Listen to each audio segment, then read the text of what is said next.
Hello everyone, Lit here, and in today's video we will be talking about T17 Barrel farms. So first off, this is not my strategy, I got this from Fabgun.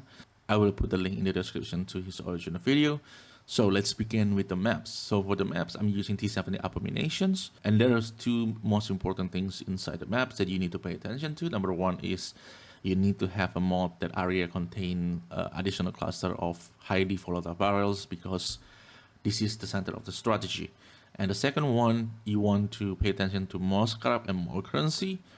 In this test, what I did is if I get 100% minimum on one of them, so if I get 100% more Scarabs or 100% more currency, I will just go with it. But of course, you can try to roll it a little bit better, but keep in mind that that will increase your cost to rolling the map, which is basically a big portion of the cost. And for the Scarab itself, we're going to use Mysterious Scarabs. This is going to add 40 to 60 cluster of Mystery Barrel. And we're going to use 2 of this. And the second Scarab we're going to use is Hunter Traitors.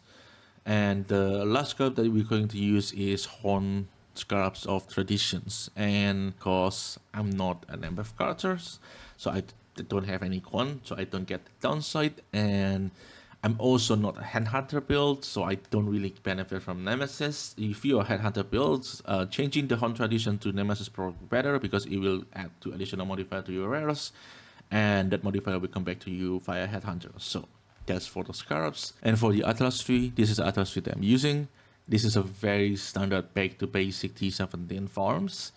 You basically take all the effect modifier nodes, you take all the Scarab's nodes, because Scarab is the big part of the profit.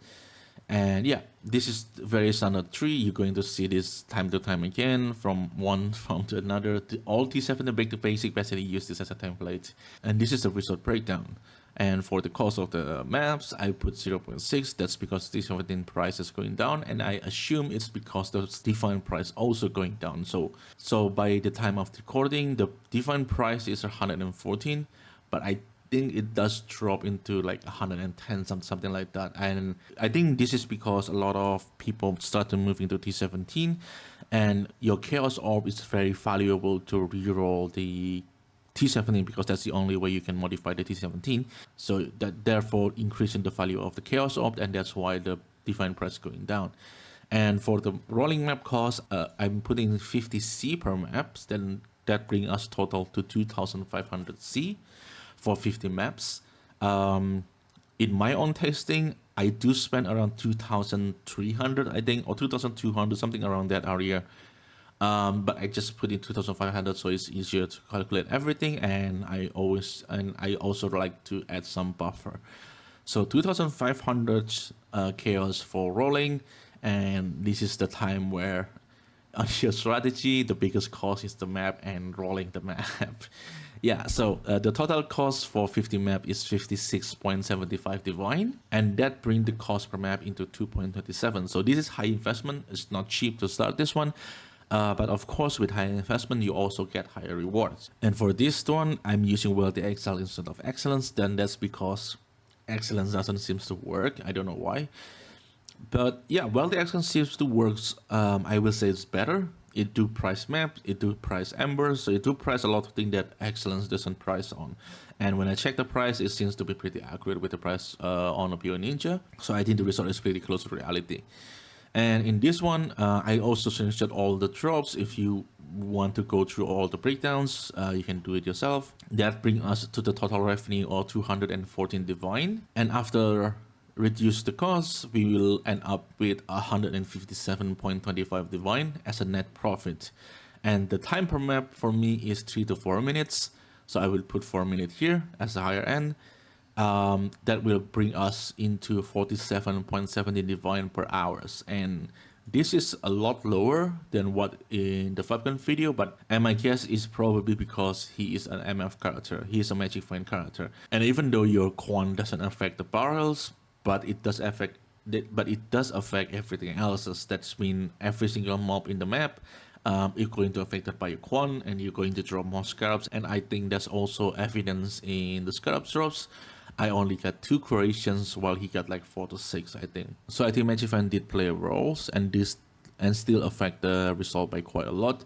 And this is why there is a thought that I have to change the whole Scarab of Traditions into Scarabs of Glittering. And basically what Scarab of Glittering do is give you quantity and rarity as you kill monsters, and the cap is 100 quantity and 200 rarity. A 200 rarity part, I don't really think about it that much, but the 100 quantity one is very important. So 100% quantity is equal to roughly around 60% more loot. And even if we count like the barrel doesn't affect, let's say that you just get half of the effect. 30% from this much drops, it's going to make a significant amount. So there is the case to be made for glitterings, but it will also increase the cost. Therefore, it needs to be tested. But I always think you will still profit. It's just the question is how profitable it is. So for right now, for this setup, for these testings, I got 47.17 divine per hours. It's very high, but of course, it's also count with the downside of number one, you need a fast build, and you also need a quite a good build. If you are non-MF, you have to kill the boss. That's always the deal in T17. If you're non-MF character, you kind of have to kill the boss. And I can show you the top 1 and top 3 of your profit is Fragment. This is dropped from the abomination boss. So I think that's conclude all the video.